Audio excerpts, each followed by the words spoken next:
Hello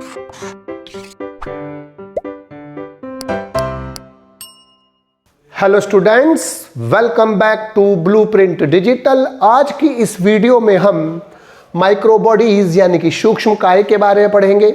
video को start करने से पहले हमारे चैनल को सब्सक्राइब करें और बेल आइकन दबाना न भूलें, जिससे हमारे लेटेस्ट वीडियोस की नोटिफिकेशन आपको प्राप्त होती रहे। अब हम आज के टॉपिक पर आते हैं। प्रोटोजोआ, कवक यानी कि फंजाई, पादप कोशिकाओं और लीवर यानी कि यकृत और किडनी कोशिकाओं यानी कि वृक्क कोशिकाओं में कुछ सूक्ष्म यानी कि माइक्रो बॉडीज यानी कि सूक्ष्म बॉडीज प्रेजेंट होती है, जिनके ऊपर मेम्ब्रेन प्रेजेंट होती है, जिनका साइज 0.3 से 1.5 म्यूएम होता है, माइक्रोमीटर होता है, माइक्रोन होता है मतलब। और ये एंजाइम से भरी हुई बॉडीज होती है, इनके अंदर विकर उपस्थित होते हैं और इन्हें माइक्रोबॉडीज कहते हैं, अर्थात सूक्ष्म काय कहते हैं। अर्थात सूक्ष्म काय प्रोटोजोआ, कवक, लीवर और किडनी आदि सेल्स में पाई जाने वाली वे छोटी बॉडीज होती हैं जो एक मेम्ब्रेन से कवर्ड रहती हैं, जो मेम्ब्रेन से घिरी रहती हैं और जिनके अंदर एंजाइम्स भरे हुए होते हैं, उन्हें हम माइक्रोबॉडीज कहते हैं। माइक्रोबॉडीज अनेक प्रकार के होते हैं। पहला है स्फेरियोसोम।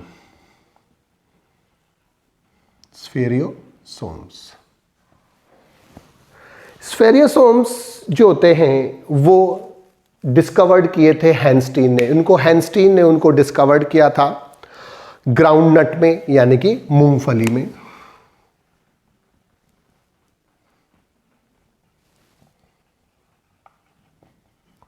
हैंस्टीन ने उनको मूंगफली में डिस्कवर्ड किया था और पर्नर ने उन्हें नाम दिया स्फेरियोसोम्स।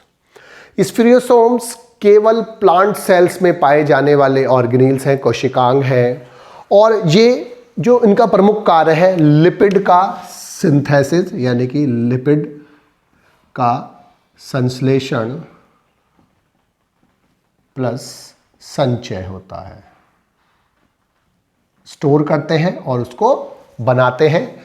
तो स्फेरियोसोम हैंस्टीन ने इसको सबसे पहले देखा, पर्नर ने इनको नाम दिया और इनका जो सबसे प्रमुख काम होता है वो लिपिड के संश्लेषण और संचय में सहायता करना होता है। स्फेरियोसोम्स में लाइसोसोम जैसी एक्टिविटीज भी होती है, अर्थात ये लाइसोसोम्स की तरह काम करते हैं, इसलिए इनको प्लांट लाइसोसोम्स भी कह देते हैं। दूसरा जो है वो है परऑक्सीसोम्स। दूसरी माइक्रोबॉडी है परऑक्सीसोम्स। परऑक्सीसोम्स को यूरिकोसोम्स भी बोलते हैं।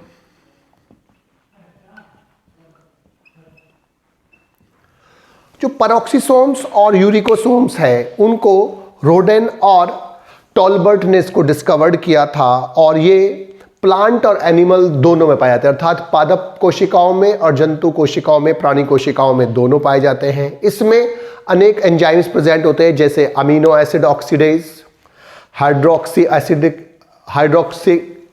एसिड ऑक्सीडेज, इसके बाद परऑक्सीडेज, कैटालेज और अन्य एंजाइम्स इसमें प्रेजेंट होते हैं।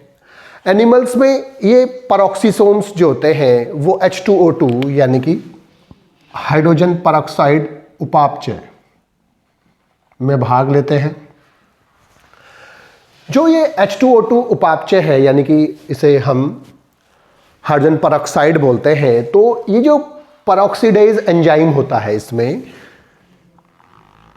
परऑक्सीडेज एंजाइम, तो जो परऑक्सीडेज एंजाइम्स होते हैं वो क्या काम करते हैं? वो ऑक्सीडेशन करते हैं अमीनो एसिड का और वो क्या बनाते हैं? अमीनो अम्ल का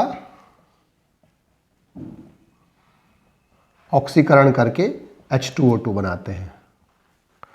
परऑक्सीडेज एंजाइम अमीनो अम्ल का ऑक्सीकरण करके H2O2 बनाते हैं। जबकि कैटालेज एंजाइम जो होता है, कैटालेज इनको H2O में तोड़ देता है, अर्थात ये इसको H2O में और ऑक्सीजन में तोड़ देते हैं, जिससे चूंकि ये टॉक्सिक टाइप का होता है इसलिए इसको कम टॉक्सिक सब्सटेंस में विदाउट टॉक्सिक सब्सटेंस में यानी कि अविषाक्त सब्सटेंस जल और ऑक्सीजन में तोड़ देते हैं, इसलिए ये H2O2 उपापचय में भाग लेते हैं। जबकि जो प्लांट्स होते हैं, प्लांट्स में पेरोक्सिसोम्स का जो काम होता है वो फोटो रेस्पायरेशन होता है। फोटो रेस्पायरेशन में हेल्प करते हैं ये, यानी कि प्रकाशीय श्वसन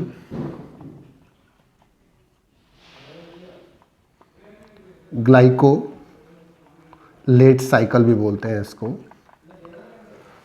ग्लाइकोलेट साइकिल में यूज होते हैं तो पेरोक्सिसोम्स, माइटोकॉन्ड्रिया और क्लोरोप्लास्ट 3 ऑर्गेनील्स उनमें इन्वॉल्व होते हैं, साथ में ये होती है, तो फोटो रेस्पायरेशन में इन्वॉल्व होता है। और ये beta oxidation of fatty acid में भी इन्वॉल्व होते हैं, beta oxidation of fatty acid, यानी कि वसा अम्लों के बीटा ऑक्सीकरण में ये भाग भी लेते हैं। बीटा ऑक्सीडेशन का मतलब क्या है? फैटी एसिड टाइप के सब्सटेंसेस का 2 कार्बन कंपाउंड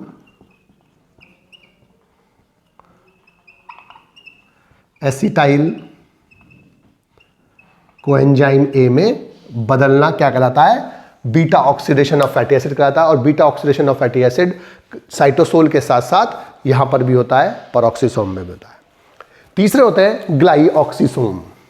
ग्लाइऑक्सिसोम्स को बीवर ने डिस्कवर्ड किया था ऑयल कंटेनिंग सीड्स में, यानी ऑयल युक्त सीड्स में इसको कंसर्न किया था, गार्ड सेल में डिस्कवर्ड किया था और अनराइप फ्रूट्स एटसेट्रा में देखा था। ग्लाइऑक्सिसोम्स जो होते हैं वो फैटी सीड्स में पाए जाते हैं विशेष रूप से, जैसे कैस्टर सीड्स होते हैं।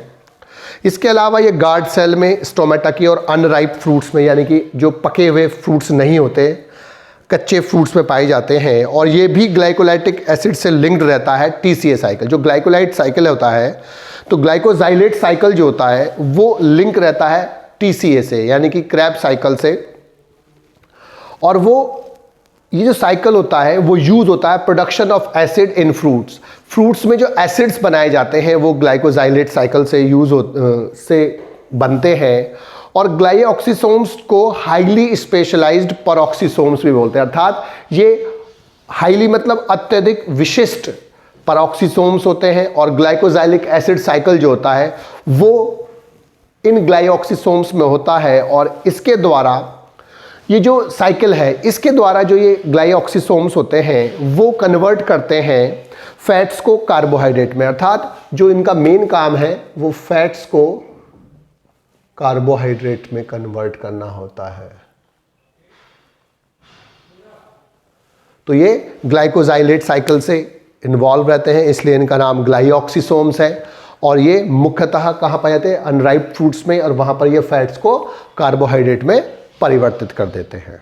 बच्चों, आज की इस वीडियो में बस हम इतना ही पढ़ेंगे। हमारी इस वीडियो को आप लाइक करें और अपने दोस्तों के साथ शेयर करें। यदि आपका कोई डाउट है तो आप हमें कमेंट करके बता सकते हैं।